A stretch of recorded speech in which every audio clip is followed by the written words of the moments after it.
Kevin Briggs is an author and specialises in consciousness and the connection to ETs, UFOs. His recently published book is titled Spiritual Consciousness, A Personal Journey, and covers 56 years of his experiences of ET contact and UFO connections.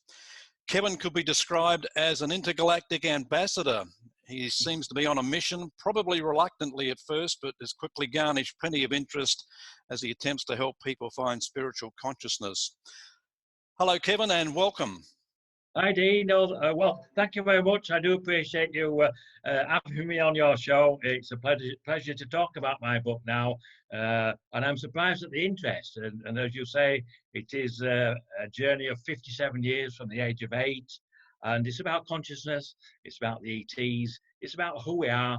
It's about our evolution, even one might say. So, thank you again for having me on your show. Well, there's so much that we could cover in this episode, and we've only got around 30 minutes, but here's a short list: contact modalities, experiences, out-of-body experiences, remote viewing, physical ET contact, channeling, telepathy, empathy, ET disclosure, and there's still much more. But today, I wanted to talk about the Council of Eight. So can you explain what the Council of Eight is? Yes, I can. Perhaps if I start with my early years, with my first connection with the two of the Council of Eight.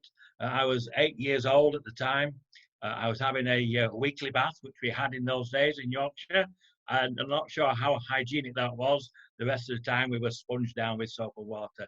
But I was having my weekly bath, and I felt a change in the vibration, in the frequency within the room. And I looked to my right, and two beings appeared. Slightly elevated off the floor, probably 8 to 12 inches. Both very attractive, one male, one female, both with shoulder-length blonde hair, deep blue eyes, and wearing a tight-fitting blue jumpsuit. They were speaking telepathically to one another, which I could understand. As an 8-year-old boy, it frightened me to death. I didn't know what was going on.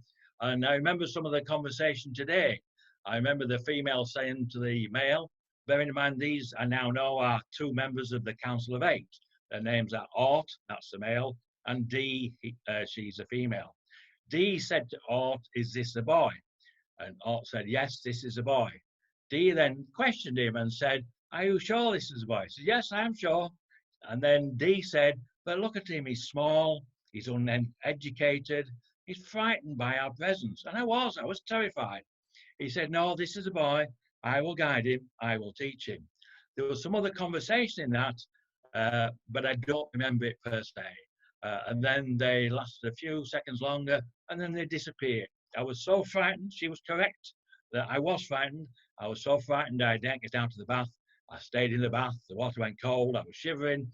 My mother came in to see why I was still in the bath, and I told her about the two beings, and she said, "Oh, Kevin, it's just your imagination. Come on, let's dry you off. Let's get you out of the bath." And then we went on with our evening. But it wasn't in my imagination. It was my first encounter with these two higher conscious beings, extraterrestrials, whatever label you want to put on them. But they have been in contact with me all my life now. And as I say, they're two of the beings on the Council of Eight, a group of 8 of higher conscious beings and extraterrestrials, depending how you look at them. When was the next time that you encountered them? It seems like they may have revealed themselves to you gradually over time. Yes, they did do that. Now, my second encounter, I was 9 years old. I remember it quite clearly, as I remember all the experiences. I'd had some friends around one Sunday afternoon, and they'd left. And I came back into my house, and I felt a vibrational frequency change within the home. So I went looking to see who was in the house. I had these abilities from being a young child, and I couldn't see anybody. I went upstairs into the bedroom. I went downstairs in the kitchen. I went into the living room, and the vibrational frequency was the strongest behind the curtains. So I looked behind the curtains, the drapes, as we say here, and there was this orange orb. It was about 4 to 6 inches in diameter. It was vibrating. I now know this orb was actually Ort, the male of the two that had met 12 months earlier. There was no communication that I was aware of at the time. However, he stayed in the home for till Friday, till the end of the week. I I know when I came home on the Friday, I opened the back door and I could tell straight away that the vibrational frequency had changed and it was back to normal. I went to the curtain, looked behind the curtain, and he had gone. I didn't know then that it was Art and his conscious energy. However, after he left, my psychic abilities were enhanced no end, and I was able to travel outside of my body, out of body traveling, as they say. And to me, it was normal. And as a child, I used to do that and go and visit my grandparents 70 miles away in Liverpool. And I would do that every Sunday. And I always thought if my grandparents came upstairs and saw me watching them, I could see down through the floor, it was opaque, what would they see? And I now know the answer to that question. They would see an orange orb, 4 to 6 inches across, slightly vibrating. That would be my pure conscious energy orb. So that was the second time. And from that encounter, they don't tend to sit me down in the classroom and teach me. They give me experiences. And from those experiences, I learn. What kind of experiences? Well, the next experience after that would be, let me think now, I would be 14 and I was actually introduced to the whole of the Council of Eight, not just Orton D. And how that occurred, I had a paper round and I would obviously leave the house every morning. And when I left in the morning, there was always a craft over the house. I would go out the back door, look up, and there would be a craft there. And then a second craft would always appear. It would come from one horizon, either left or the right, join the craft. And so 2 craft would then follow me around the paper round, as it were. And but I was always aware that there was some other beings with me as I was going around the paper round. I could feel their vibrational energy, their vibrational frequency. So on one occasion, I plucked up the courage to ask them to show themselves, and they did. 2 beings appeared, 2 small greys, as we understand now with our modern culture in relation to the ETs. And I asked them what they wanted. They said there was a group of people that would wish to meet with me. And I said, well, I've got to finish my paper round, and I've got to go to school this morning, and I can't be late for school. They said, well, we'll bring you back, and you'll be back in time for school. I said, okay, I agreed to go with them. I went with them, and we went onto a large craft, a mothership. And the only reason I know it was a mothership was because of the size of it. It was huge. We went into the hangar, we got out of the small craft. There was a small grey working on one of the craft who I've come to know now. His name is Tia. He's a pilot, he's a technician, and I've met him and interacted with him. I was then led down into an amphitheatre, and in the amphitheatre was a large group of people. The amphitheatre was full. At the front of the amphitheatre, there was a stage. On that stage were 8 beings. Now, at that time, I thought I was there to be paraded as a young human boy for these extraterrestrials to see. I was a little bit apprehensive, but I wasn't frightened. I was led down to the front of the amphitheatre, walked onto the stage, and I was introduced to the group of 8. They were Ort, D, Anna, Zark, Ra, who leads the council, Tag, Chica, and Orla. Several different species there. And they describe themselves as a council of 8. They're responsible for this quadrant of the galaxy. They live within this quadrant of our galaxy at the moment. They're here in our solar system. So I was introduced to them all. So that was my first introduction. I was then taken back home. I got home a little bit later than normal, about 25 minutes, but I was still in time to have my breakfast and make my way to school on time, so I wasn't late. So that was the introduction to all 8 of these beings. And I do realize now, I didn't then, but the amphitheatre, the people that were there, they weren't there to see me. I was unimportant in this event.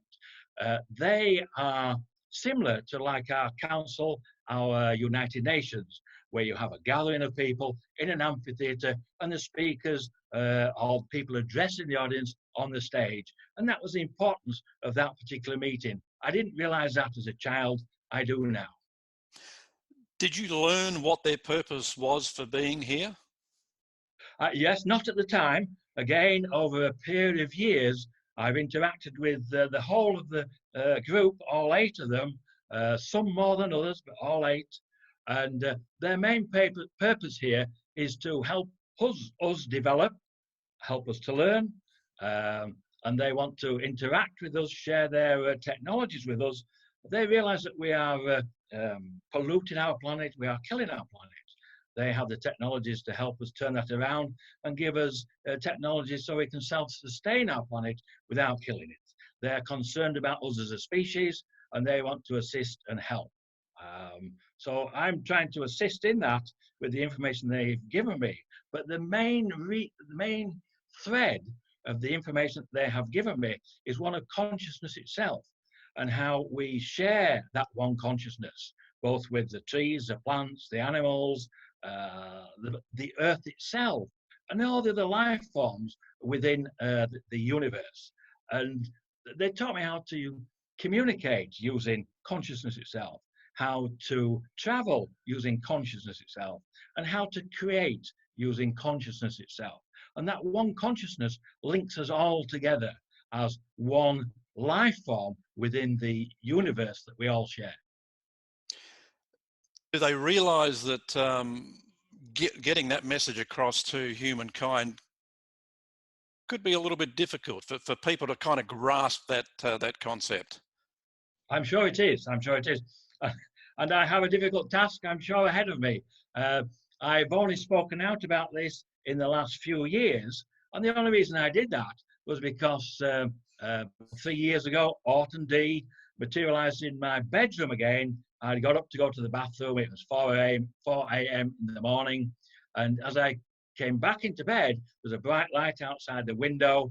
The light came in through the window. The whole room lit up like a myriad of butterflies, but just pure white light. And then Autumn D materialized at the bottom of the bed. I asked them, after pleasantries, what was the reason for their visit? And they said, Kevin, we want you to talk about your interactions with us. We want you to write about your interactions. In fact, we want you to write a book about your interactions. You will write 2 books. I said to them, well, I don't mind talking about my interactions, but I'm not a writer. And Art said, we will continue to guide you. We will continue to teach you, and we will give you information to include in the book, which they did. Then the following morning, I told my wife about the visitation, and I started writing the book. And it was published last year in May. And I'm surprised at the interest in the book. It's just been an amazing journey in 18 months, really.